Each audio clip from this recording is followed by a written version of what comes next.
Para sa mga taga-subaybay ng National Basketball Association o NBA, bukod sa hinihintay na kupunan na magwawagi ng kampyonato ngayong taon, ay marami ding mga tagahanga ang nag-aabang sa posibilidad ng pagsasama ng NBA superstar na si LeBron James at ng kanyang anak na si Bronny na may posibilidad na mapili sa mga kupunan ng nasabing liga. Mismong si LeBron ay pinapangarap ang pangyayaring ito. At gayon din maraming mga sports analyst ang nagsasabing gagawin talaga niya ang lahat niyang makakaya para maipangyari itong makasaysayang tambalan na masasabi din nating magsisilbing konklusyon ng kanyang matagumpay na karera sa NBA. Binanggit niya sa isang panayam, "My last year will be played with my son, and it's not about money at that point." Kung ang isang sikat na atleta at masasabi nating walang hindi kayang bilhin sa sanlibutan ay mayroong pinapangarap na makasama sa liga na kung saang tumulak sa kanyang sarili na maging mahusay, na maging oportunidad niya para mag-iwan ng legasiya sa mismo niyang pangalan at magkaroon pa ng pangmaraming henerasyon na kayamanan, makuha sana nito yung ating atensyon bilang mga mananampalataya na higit natin dapat pinaka-aasam-asam na makasama ang Diyos na lahat para sa atin sa buhay na ito sa darating na walang hanggan. Sapagkat kilala natin ang maluwalhating Diyos. Kilala natin ang napakadakila niyang kabutihan sa atin. Hindi lamang tayo nilikha, kundi pinatawad niya tayo sa lahat ng ating kasalanan. Tinawag niya tayong mga anak, at gayon din mahalagang pansinin, itinakda niya tayo sa kaluwalhatian na walang hanggan. Sapagkat ang katotohanan tungkol sa darating na kaluwalhatian, mayroon itong epekto para magpatuloy tayo sa pananampalataya hanggang wakas. At ito yung ating matututunan sa pagpapatuloy ng ating pag-aaral sa bahagi ng talata sa mga sulat sa Hebreo na iniimbitahan ko kayo. Muli po nating buksan ang ating mga Biblia sa Bagong Tipan, Hebreo, Kabanata 4, at tayo po ay babasa sa talata 4 hanggang talata 6. Muli, Hebreo, Kabanata 4, talata 4 hanggang 6. Sapagkat sa isang dako ay sinabi niya, ang ganito tungkol sa ikapitong araw, at nagpahinga ang Diyos ng ikapitong araw sa lahat ng kanyang mga gawa. At sa dakong ito ay muling sinabi, sila'y hindi papasok sa aking kapahingahan. Kaya't yamang nananatiling bukas para sa ilan upang makapasok doon. At ang mga pinangaralan ng magandang balita ng una ay hindi nakapasok dahil sa pagsuway, minsan pa po purihin ng Panginoon sa pagkabasa ng kanyang mga banal na salita. Ang mga bahagi pong ito yung ating tatalakayin sa ating umagang pangangaral ng salita ng Diyos. Alam po natin na matapos na magbigay yung manunulat ng kanyang babala tungkol sa pagtalikod sa pananampalataya dahil sa realidad ng false profession of faith na matatagpuan natin sa Kabanata 3, mula talata 7 hanggang talata 11, mahabang pagtatalakay niya para magbigay ng babala sa hindi tunay na pananampalataya, binigyan din niya tayo ng positibong aplikasyon para magpatuloy tayo sa pananampalataya. Iyan yung mga serye ng kanyang paghihikayat na natagpuan po natin sa ating unang pag-aaral. Sapagkat dito sa Kabanata 4, talata 1, mapapansin po natin yung paghihikayat ng manunulat mula sa mga salitang mag-ingat tayo. At nagtapos yung bahaging ito sa talata 16 sa parehong diwa ng paghihikayat sa kanyang mga mambabasa. Magsikap tayong pumasok. Ito ang mga talata na bumubuo sa positibong aplikasyon na nais ng manunulat na matutunan natin. Hindi lamang natin talikuran ng anumang babala sa pagtalikod sa pananampalataya, kundi dapat magsikap tayo na magpatuloy sa pananampalatayang ito. So that's the answer. Para hindi natin talikuran ng Diyos. Labanan natin yung anumang tukso ng pagtalikod sa Diyos, at the same time, dapat meron tayong pagsisikap sa ating mga buhay na magpatuloy sa pananampalataya. Dapat ito yung karakter ng ating mga buhay bilang mga Kristiyano at mga anak ng Diyos. Sapagkat mula sa ating nakaraang pagtalakay sa talata 1 hanggang talata 3 ng Kabanata 4, nakita natin na ginamit ng manunulat for the purpose na matutunan nating magsikap tayo to continue and persevere in our faith, yung pangako, nagpapatuloy ang kapahingahan na itinakda ng Diyos. Yan yung nakita natin sa verse 1 hanggang verse 3.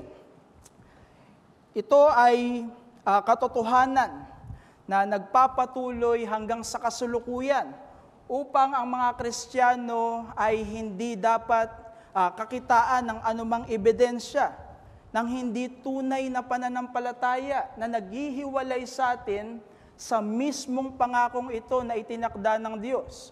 Ginamit ng manunulat yung halimbawa ng bayan ng Israel sa Lumang Tipan dahil sa kanilang patuloy na pagsuway na manifestasyon ng kanilang hindi tunay na pananampalataya. Hindi lamang sila nabuwal lahat sa ilang.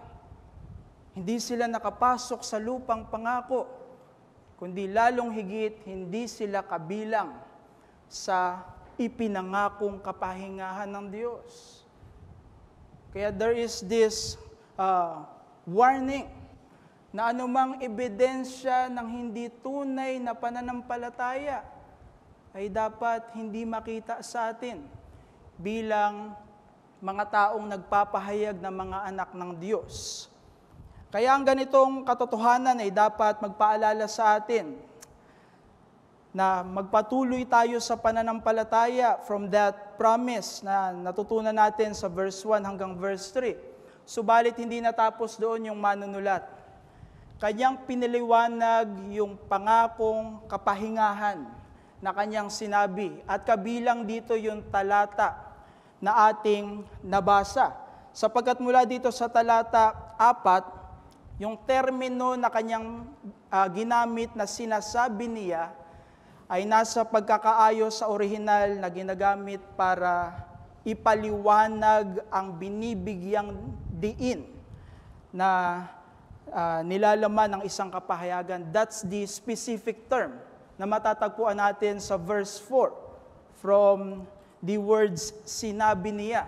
Ito ay ibang uri ng salita mula sa mga ginamit niya sa salitang matatagpuan sa Kabanata 3, talata 15. Parehas ng words sa ating lengguwahe, maging sa English, subalit iba ang mga termino na ito sa orihinal, sapagkat nagpapaliwanag sa yugtong ito ang manunulat ng ating talata. Kaya mula sa diwa na ito, sundan natin ang kanyang intensyon sa mga katotohanan ng ating talata. Kaya ang nais kong matutunan natin from these passages ay ang mensaheng ito.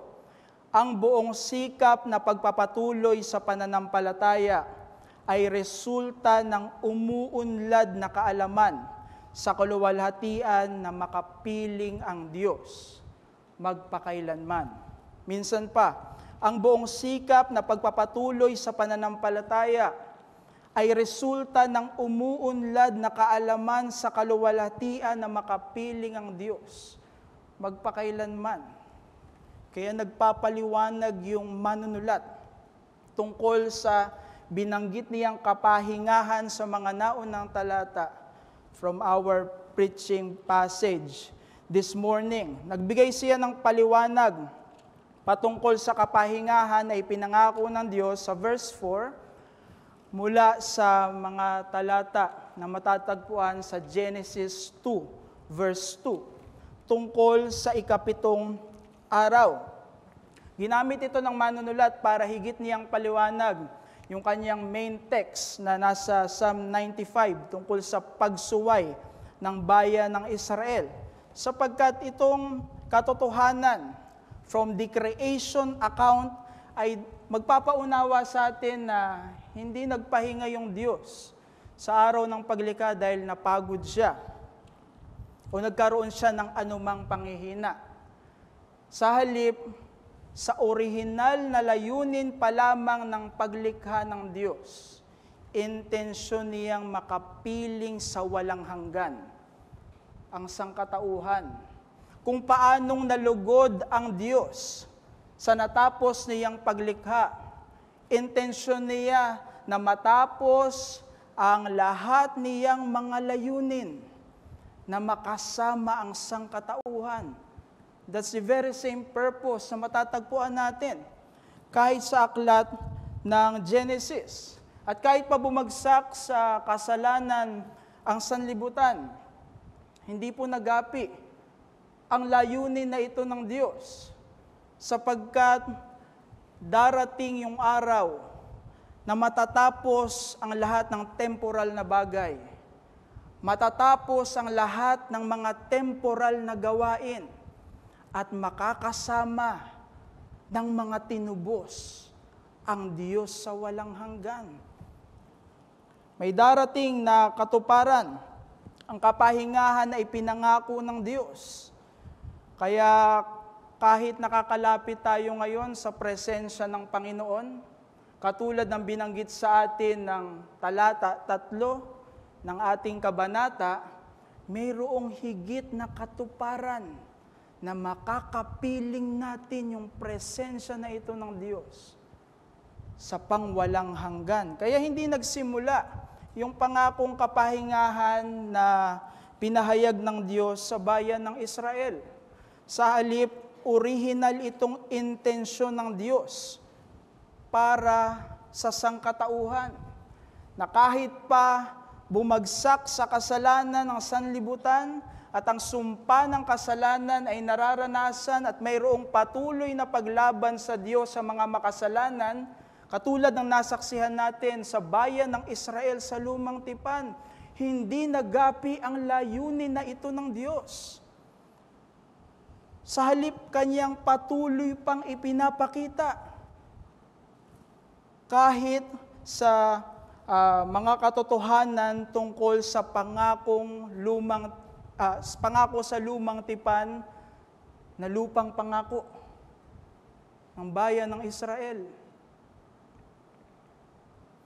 Sapagkat hindi lamang ito ginawa ng Diyos sa Lumang Tipan para ingatan yung bayan ng Israel, sapagkat mula sa kanilang lahi magmumula ang Mesiyas, kundi nagpapakilala kahit ang lupang pangako sa Lumang Tipan ng kapahingahan na itinakda ng Diyos mula sa darating na Mesiyas.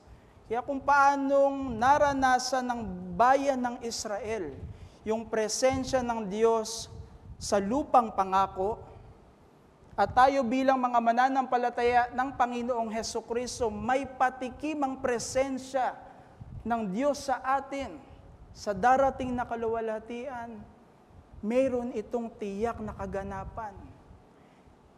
Mangyayari ang itinakda ng Diyos na makakasama niya ang lahat niyang tinubos sa darating na walang hanggan. Kaya mula sa napakadakilang biyaya na ito ng Diyos, mayroon tayong dapat gawin. Tayo ay dapat magpatuloy sa pananampalataya at hayaan yung bigyan ko kayo ng buod kung paano natin bibigyan ng aplikasyon ang katotohanan na ito sa ating mga buhay. Ang una, huwag baliwalain ang katuparang darating. This is the demand ng napakadakilang biyaya na makakasama tayo ng Diyos sa walang hanggan. na dapat maging dahilan ng ating pagpapatuloy sa pananampalataya at paano ito nakikita, huwag baliwalain ang katuparang darating. Ito ang matututunan natin mula sa pahayag na ginamit ng manunulat na kanyang binalikan mula sa talata 5, at yan yung Awit 95 verse 11. Muli niyang binalikan yung talatang ito. In fact, third time na niyang ginamit dito sa ating talata. Ginamit niya yung mga pahayag na ito sa Awit 95:11, sa chapter 3 verse 11, sa chapter 3 verse 18. This is the third time na ginamit ito ng manunulat. Sapagkat matapos ituro ng manunulat yung pagpapatuloy sa pangakong kapahingahan ng Diyos, muli niyang binalikan yung halimbawa ng bayan ng Israel na hindi dapat tularan, na binaliwala nila yung pangako ng Diyos. May oportunidad ang mga Israelita sa lumang tipan, sa kapahingahang ito, subalit kanilang binaliwala. At ang ganitong kasalanan na hindi dapat matagpuan sa sinumang sumasampalataya sa Panginoong Hesukristo. Ang ganitong pagkakamali ng bayan ng Israel sa kanilang paglalakbay tungo sa lupang pangako ay hindi dapat matagpuan sa mga sumampalataya na naglalakbay patungo sa darating na kaganapan ng kapahingahan ng Diyos. Kaya't hindi lang natin ito makikita na importante sa pagpapahayag ng Ebanghelyo. Mayroon itong demand sa atin kahit tayo ay mga mananampalataya. May pangako ng darating na kaganapan ng kapahingahan. At hindi natin dapat ito baliwalain sa ating mga buhay. That's why we can learn. Ang tunay na nagpapatuloy sa pamumuhay sa pananampalataya ay matiyagang nagnanais na matupad ang katuparan ng kaligtasan. Ito ang dapat nating katangian, kaugnay sa katuparang darating. Ang ganitong uri ng pag-uugali ay nagbibigay ng pagpapahalaga sa kaganapan ng pangako ng Diyos kaugnay sa kaligtasan. At ang ganitong katangian ay makikita natin na direktang hindi nauunawaan ng mga makasalanan. Ang mga makasalanan, wala silang pagpapahalaga sa mga bagay na pangwalang hanggan. Kaya hindi sila sumasampalataya sa Panginoong Hesukristo. Ang mahalaga lamang sa kanila ay mga material na bagay. Ang mga may kinalaman sa mga temporal na gawain ng sanlibutan. Hindi nila nauunawaan yung mga bagay na pangwalang hanggan. At kahit pamadaya nila yung kanilang sarili, na magpahayag sila ng pananampalataya sa pamamagitan lamang ng kanilang mga labi, ito ang kanilang mga marka. Or ito ang kanilang marka, rather. Wala silang pagpapahalaga sa mga bagay na hindi nakikita, subalit ang kahalagahan ay pangwalang hanggan. Dahil ito ang kanilang kalagayan. Sila ay mga makasalanan. At direktang iba ito sa tunay na mga anak ng Diyos. Kasi nauunawaan natin yung kanyang mga salita, hindi lamang sa mga bagay na ginawa ng Diyos sa nakaraan. Tinatanggap natin yung katotohanan ng salita ng Diyos sa krus na nangyari sa kasaysayan. Sa dahilan kung bakit walang laman yung libingan nung lalaking nagngangalang Jesus. Alam natin yung katotohanan ng salita ng Diyos sa mga past events na ito na may kaugnay sa kaligtasan.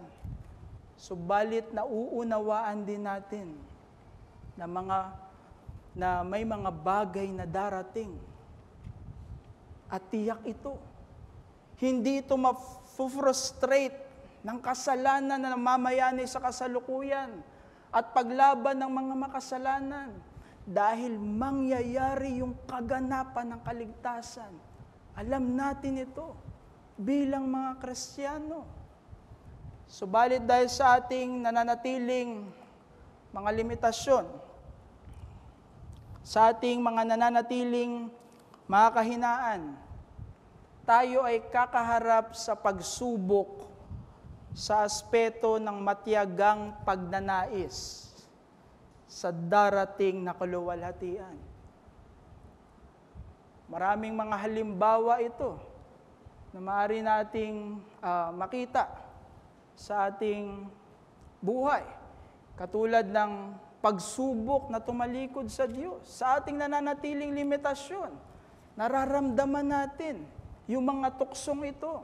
Ang iba sa atin nadadala sa mga tuksong ito. At ito'y nakakaapekto sa ating pagnanais na maganap at mangyari yung darating na kaluwalhatian na makasama tayo ng Diyos.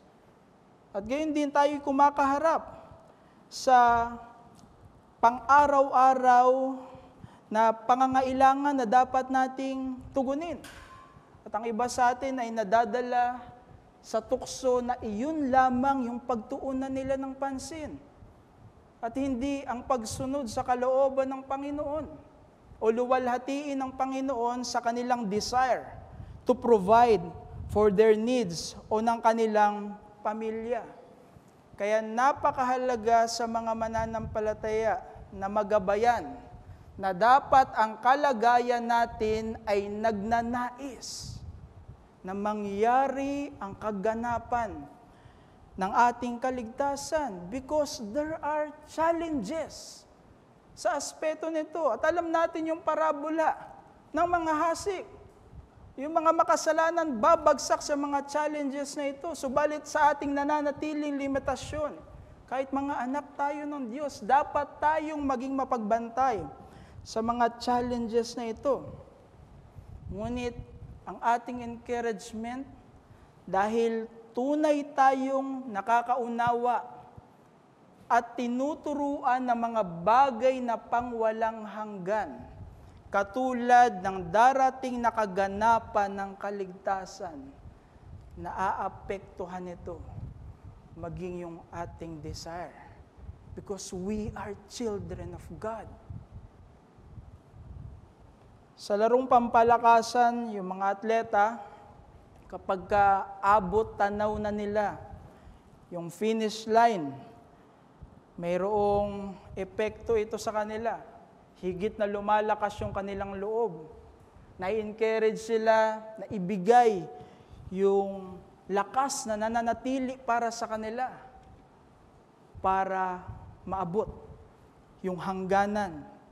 Kaya kung may ganitong epekto sa larong pangpalakasan, yung pagtanaw nila sa nakikita nilang hangganan, makamit lamang yung gintong medalya, gintong tropeyo, at mga temporal na pagkilala ng tao at kayamanan, hindi po ba lalong higit na mayroong epekto sa atin bilang mga Kristiyano na ma-refresh tayo sa walang kapantay at tiyak na mangyayari na makakasama tayo ng Diyos sa darating na kaluwalhatian. Kaya napakahalaga ng bahaging ito sa buhay natin bilang mga Kristiyano para magpatuloy tayo sa pananampalataya. Kaya maging mapagbantay ka sa anumang mga impluensya na minamaliit at pinapawalang kabuluhan ang hinaharap na katuparan ng kaligtasan. Maging mapagbantay ka sa ganitong mga impluensya. Sa atin na tinuturuan ng salita ng Diyos, dapat tingnan natin ito sa ating mga sarili.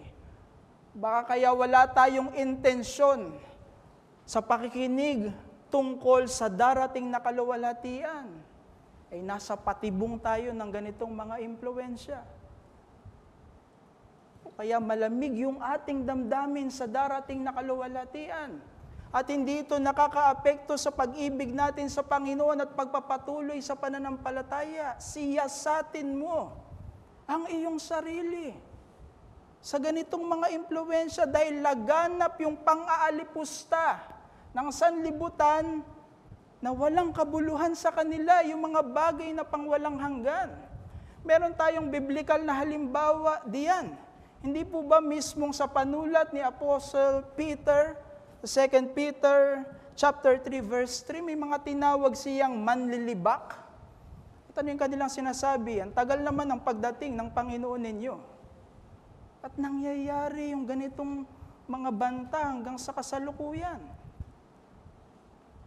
Ngunit gaano man kadami ang kanilang bilang, ano man yung kanilang sinasabi, ang higit nating pakinggan ay ang Diyos. Dahil siya ang lubos na nakakaalam ng mga bagay na pangwalang hanggan at hawak niya yung kinabukasan. Hawak niya yung mga bagay na mangyayari. Kaya maging matibay tayo sa katiyakan na darating ang kaganapan ng ating kaligtasan upang hindi tayo matinag sa pananampalataya. Dapat tayong maging matibay sa katotohanan ito. Gayon din, may mga impluwensya na kung saan impluwensya na ang pinagtotoonan lamang ng pansin ay yung mga bagay na temporal. Laganap rin yung impluwensyang ito sa sanlibutan. And sometimes, may mga pagtuturo pa na ginagamit yung Biblia na ang kanilang intensyon ay lubusang pagpahalagahan yung mga bagay sa kasalukuyan lamang. Nariyan yung mga pahayag, your best life now. Nariyan yung impluwensya ng materialism. Ang ganitong mga maling pagtuturo ay dahilan. Kaya nahihikayat yung mga Kristiyano na ang pagtuunan ng higit ng pansin ay ang kasalukuyan, na ang epekto sa kanila ay pagmamaliit sa mga bagay na darating. Because our best life is not now. Darating yung ating best life sa muling pagbabalik ng Panginoong Hesukristo. Kaya ang ating mga ginagawa, mga kapatid, ay paghahanda dapat sa ating pagharap sa Panginoon na tiyak na babalik. Kaya ang ating buhay ay ginagamit para papurihan ang Diyos sa lahat ng ating ginagawa. Hindi para talikuran ang pagsunod natin sa Kanya because of our daily responsibilities. At ginagamit natin ang lahat sa ating buhay, kakayanan, oras, kahit pananalapi, sa layunin na isulong yung kaharian ng Diyos. At kahit pa meron itong sakripisyo on our part, ay alam natin na itong ating higit na purpose sa ating buhay. To advance no other name but Christ. We're not advancing even the name of our church or the names of our ministers. Isang pangalan lamang yung sinusulong ng Kristyanismo sa buong kasaysayan, walang kapalit yung pangalang iyan. Wala siyang katabi. Kaya kahit may sakripisyo, gagamitin natin yung oras natin, kakayanan, at kahit pananalapi to advance His cause. Kaya dahil alam natin yung kapahingahan natin sa buhay na ito'y darating pa lamang, handa tayo na humarap sa pagsubok ng pagtalikod sa pananampalataya. Naghahanda tayo sa pagharap, sa pagsubok ng pagtuunan lamang ng pansin ay ang mga bagay na pangkasalukuyan. Kaya hindi natin dapat baliwalain yung kaganapan ng kaligtasan na darating upang hindi tayo magpaakit sa tukso na tumalikod sa Diyos. Bakit tayo tatalikod sa Diyos? If we are destined sa kaluwalhatian, bakit natin ilalagak lamang yung ating buhay sa mga bagay na kinahuhumalingan ng mga walang pagkakilala sa Diyos? Kung fresh sa ating mga isipan at umuunlad tayo sa kaalaman ng kaluwalhatiang darating. If I will give a case, si Jonathan Edwards ay isa sa mga pangunahing mangangaral noong Great Awakening. At kilala siya sa kasipagan sa paglilingkod sa Panginoon. Gumigising ng umaga, natutulog ng late because of his ministries. At kahit may challenge sa kanyang ministry, sa kanyang panahon, he remained faithful. At isa sa mga dahilan ayon sa kanyang mga scholars, bakit ganito yung katangian ni Jonathan Edwards, ay dahil palagian yung kanyang kamalayan sa mga bagay na pangwalang hanggan. Ito ang kanyang katangian. Halimbawa nito, yung kanyang resolutions, na isa sa mga major divisions ng resolutions niya, yung mga eternal things. At kahit sa kanyang personal na biography, naglalaman ito ng mga panalangin na kung saan itatak sa kanya ng Diyos yung mga bagay na hindi nakikita, ngunit mga bagay na pangwalang hanggan. Hindi ba pamilyar tayo sa kanyang kapahayagan? At ito'y isa sa kanyang mga panalangin sa kanyang diary. Panginoon, itatak mo sa aking mga mata ang walang hanggan. This explain sa karakter ni Jonathan Edwards, a useful minister ng Diyos during his time. Kaya hindi natin dapat baliwalain yung darating na katuparan na pangwalang hanggan dahil may epekto ito sa pagpapatuloy natin ng may kasigasigan sa pananampalataya. Balit maikli lamang, nais ko ring matutunan ninyo mula sa ating mga talata, huwag manatili sa anumang pagsuway. Minsan pa, huwag manatili sa anumang pagsuway. Ito yung matatagpuan natin sa konklusyon ng manunulat tungkol sa awit 95:11. Kaya yung verse 6, nagsimula siya sa salitang kaya. Kasi ito yung konklusyon ng manunulat.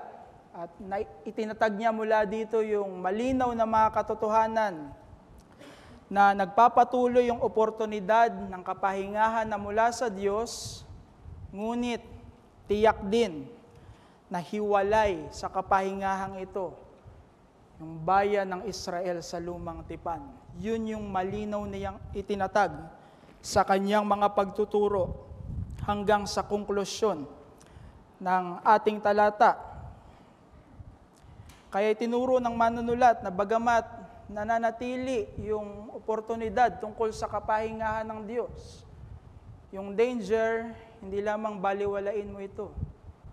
Mayroon ding danger ng maling uri ng pagtanggap. Dahil ito yung kalagayan ng bayan ng Israel sa lumang tipan. Tinanggap nila yung lupang pangako, ngunit sa maling pamamaraan. At yung maling uri ng pagtanggap sa pangako ng Diyos, ano yung katangian nito? Pananatili sa pagsuway sa Diyos. Ito ang pagkakamali na matatagpuan sa bayan ng Israel sa lumang tipan. Kaya hindi ito dapat matagpuan sa mga sumasampalataya sa Panginoong Hesukristo na naglalakbay patungo sa darating na kaganapan ng pangakong kapahingahan. Kaya from this purpose, ng manunulat, matututunan natin Ang tunay na nagpapatuloy sa pamumuhay sa pananampalataya ay tutugon ng pagtalikod sa anumang pagsuway sa Diyos. Hindi tayo perpekto.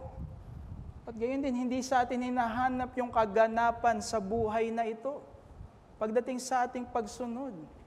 Pero mayroong tiyak na marka yung mga Kristiyano kapag itinuro sa kanila ang kanilang pagkukulang ayon sa mga salita ng Diyos. May pagtalikod sa anumang pagsuway. Yung mga makasalanan na walang pananampalataya, hindi po ba yung buhay nila? Walang pagsisisi sa kanilang kasalanan, patuloy na pagsuway sa Diyos. Kaya tayo bilang mga nagpahayag sa pananampalataya, we can be discerning on ourselves kung namumuhay tayo sa pananampalataya. Sa katotohanan ito, wala tayong pagsuway sa Diyos na tinatago.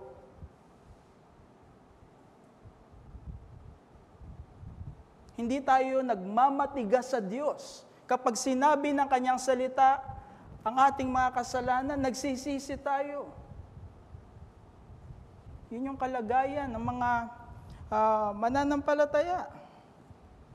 Hindi natin mapapagtakpan ng ating ministeryo, ang bahagi ng ating buhay, even privately na sumusuway sa Panginoon. At huwag nating gamitin yung pagsunod natin sa Panginoon para baliwalain yung mga bagay na Kanyang sinasaway. Sa ating mga buhay, hindi ba mismo ang salita ng Diyos ang nagsabi, sundin mo man yung siyam na utos, baliwalain mo isa, ang buong kautosan, ang iyong sinuway. Dahil yung mga tunay na tumanggap ng kapahingahan mula sa Diyos at tiyak na makakasama ng Diyos sa kaluwalhatian, hindi tayo mananatili sa anumang pagsuway. Ito yung tiyak nating marka. At dito sa lungat yung mga tao na hindi nakakakilala sa Panginoon, their sure mark ay pagsuway sa Panginoon. Whether sila man ay mga makasalanan o sila man ay mga false professors ng faith. Sumusuway sila sa Diyos. That's their sure mark. Ngunit ang mga tunay na sumampalataya na nakakakilala sa Diyos, kilala natin siya na maluwalhati. Kilala natin siya na walang kapantay sa kabutihan.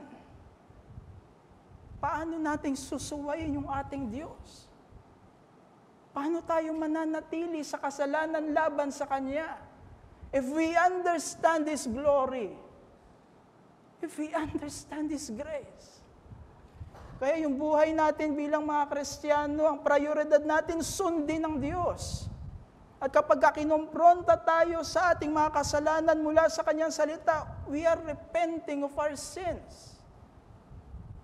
Dahil yung mga may tunay na kaalaman sa pagiging kabilang sa kaluwalhatian na darating na makakasama ang Diyos sa walang hanggan, hindi sila mamumuhay sa pagsuway sa Diyos na ito sa kasalukuyan. That's one of the applications. Kung nauunawaan natin yung glory to come, tayo mga Pilipino, kilala tayo sa pakikisama sa ating kapwa. Kaya kilala tayo sa mga pahayag. Kapag mayroong naging mabuti sa atin, bawi ako ha. Also, meron tayong tradisyon, utang na loob. Kasi unimaginable sa atin. Nagawan natin yung masama yung taong naging mabuti sa atin. Kung sa ating kapwa-tao pa lamang, alam nating napakalaking pagkakamali na gawa ng masama ang naging mabuti sa atin. Mga kapatid, huwag nating gawa ng kasamaan ng Diyos na nangyayari sa magitan ng mga taong nagpahayag ng pananampalataya ngunit nananatili sa kanilang pagsuway. Huwag nating gawa ng kasamaan ng Diyos.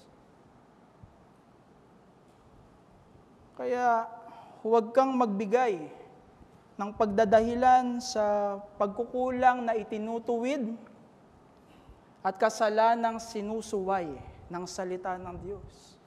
Ito ay dapat bantayan mo sa iyong buhay.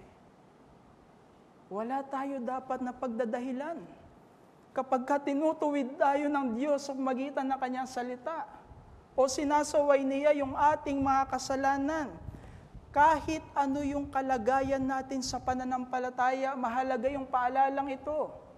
Ikaw man ay kabataan, ikaw man ay nagtatrabaho o magulang sa tahanan, mahalaga yung pagsisiyasat sa ating mga iniisip, pagsisiyasat sa ating sinasabi, pagsisiyasat sa ating mga buhay. Mayroon ba akong nalalabag na katotohanan mula sa salita ng Diyos? Kahit tayo ay miyembro, nasa ministeryo, kahit nangunguna sa iglesia, napakahalaga ng pagsisiyasat na ito. Because we should not be pleasers of man. At aanhin natin yung papuri ng tao kung alam ng Diyos yung kasalanang tinatago natin. What's the profit? Tayo ay nasa sanlibutan na nagdiriwang ng kasalanan at humihikayat sa iba na okay lang ang pagkakasala. Kaya kung hindi tayo magiging mapagbantay laban sa kasalanan, magre-resulta ito sa pagtulad, sa pag-iisip, pagsasalita, at pamumuhay katulad ng mga makasanlibutan. Ang tungkulin laban sa kasalanan, ito ay dapat nagdudulot sa ating mauhaw sa karunungan ng salita ng Diyos. Kung paano mamumuhay ayon sa kanyang kalooban at magiging matalino na labanan ng kasalanan sa ating mga buhay. At ang parehas na katotohanan tungkol sa salita ng Diyos ay dapat nating alalahanin. Dahil meron itong otoridad para magturo, magsanay, at sumuway sa mali nating gawain at kasalanan. At alam natin ito bilang mga Kristiyano. Kaya hindi dapat tayo magpadala sa ating damdamin. Hindi dapat tayo magpadala sa ating sitwasyon o kahit na hindi tayo tumingin sa tao na instrumento lamang ng Diyos. Kapag sinusuway ng Panginoon yung ating salita, dahil salita niya ito, tayo ay susunod. Tayo ay magsisisi. Sapagkat muli kung babalikan natin yung ating mga limitasyon, maaari nating gamiting dahilan yung ating nararamdaman. Maaring ang dahilan natin ay ang ating sitwasyon. O baka yung taong ginagamit ng instrumento ng Diyos, maaari mong gamitin na dahilan para baliwalain yung kasalanan na dapat mong pagsisihan. Dapat tayong maging mapagbantay sa ganitong katotohanan dahil marami ang nahuhulog sa ganitong mga patibong. Hindi nararapat sa mga kabilang sa kaluwalhatian na darating ang pananatili sa anumang pagsuway sa Diyos dahil siya ang ating makakasama magpakailanman. At hindi dapat tayo manatili sa anumang kasalanan sa buhay na ito dahil mayroong habag at kapatawaran sa atin ng Panginoon. Kaya ang marka ng mga Kristiyano, marka ng mga nagsisisi. Because we understand the grace that can pardon our sins. Kaya napakasama talaga ng katangian na nananatili ka na masuwayin sa Panginoon sa kabila ng mga malinaw na nalalaman mong katotohanan mula sa kanyang salita. Kung ito ang iyong kalagayan, kapatid, nawa mapaalalahanan ka mayroong biyaya ang Panginoon sa pagpapatawad sa ating mga kasalanan. Kaya magsisi ka. Mayroon tayong paglaban sa maling pagdadahilan. Mayroon din tayong paglaban sa hindi pagsisisi bilang mga Kristiyano. Kasi first and foremost, may kakayahan tayo to obey God. That's why hindi tayo mananatili sa pagdadahilan. Sa anumang kasalanan na meron tayo, instead, we will be repenting of our sins. Si Richard Baxter ay mayroong sinulat na aklat noong 1650 na nagtuturo sa darating na walang hanggan, na kung saan wala na yung pakikibaka sa mga bagay sa sanlibutan at wala na yung presensya ng kasalanan. Ang aklat na ito ay kanyang pinamagatang The Saints' Everlasting Rest. Dahil para kay Richard Baxter, ang darating na kaluwalhatian ay magiging walang hanggan, na kasama natin ang Diyos sa tunay na kagalakan, tunay na kapayapaan. Subalit kahit sa tema niyang ito, kanyang ipinakita yung kahalagahan ng pamumuhay sa kabanalan at paglaban sa kasalanan bilang ebidensya ng tunay na pananampalataya. Ito ang kanyang ginawa sa kanyang sinulat na aklat. Kaya hayaan yung basahin ko ang ilan sa kanyang mga isinulat. Richard Baxter wrote, "Huwag kang magsawa sa pakikipagtunggali laban sa kasalanan at para sa kabanalan. Bagamat matagal ang pagdating ng tagumpay, manatili ka, sapagkat sa huli ay higit ang ating kaluwalhatian."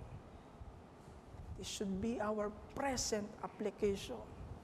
Kaya yung darating na kaluwalhatian sa piling ng Diyos magpakailanman ay dapat bigyan natin ng aplikasyon sa pagpapatuloy sa pananampalataya sa magitan ng pagtupad sa mga katotohanan. Huwag baliwalain ang katuparang darating at huwag maging masuwayin sa Diyos. Sa ating mga anak, ating mga kaibigan na nanatili sa kasalanan at hiwalay sa Panginoon, narito ang katotohanan patungkol sa darating na kaluwalhatian at kapahingahan na itinakda ng Diyos. Hindi ito makakamit sa pamagitan ng ating pagpapakabuti. Hindi ito makakamit sa pamagitan ng ating mga gawa. Dahil ang gumawa para maging posible ang kapahingahang ito ay ang tagapagligtas ng pangalan na si Jesus. Siya'y namatay sa krus ng Kalbaryo at muling nabuhay. Kaya huwag mong tanggihan ang kaligtasan at kapatawaran sa kasalanan na nagmumula lamang sa Kanya sa pamagitan ng pagbabaliwala sa mabuting balitang ito o kahit na sa pagkakaroon ng ibang alternatibo na mas pinipili mo ang relihiyon, pinipili mo ang pagsunod mo at paggawa mo ng mabuti para maging tama ang kaugnayan mo sa Diyos. Iyan ay parehong pagtanggi sa kaligtasan na nagmumula lamang kay Jesus. Kaya kung paanong siya ang tumapos ng gawain para sa kaganapan ng kapahingahan na ipinangako ng Diyos. Nawa kaibigan, nawa anak, aming mga bisita, magpahinga kayo kay Jesus sa pamamagitan ng tunay na pananampalataya sa Kanya. Mismong sinabi ng Panginoong Hesukristo sa Mateo 11:27-28, "Lumapit kayo sa akin, kayong lahat na nanlulupaypay at lubhang nabibigatan, at kayo'y bibigyan ko ng kapahingahan. Pasanin ninyo ang aking pamatok at matuto kayo sa akin, sapagkat ako'y maamo at may mapagpakumbabang puso, at makakatagpo kayo ng kapahingahan para sa inyong mga kaluluwa."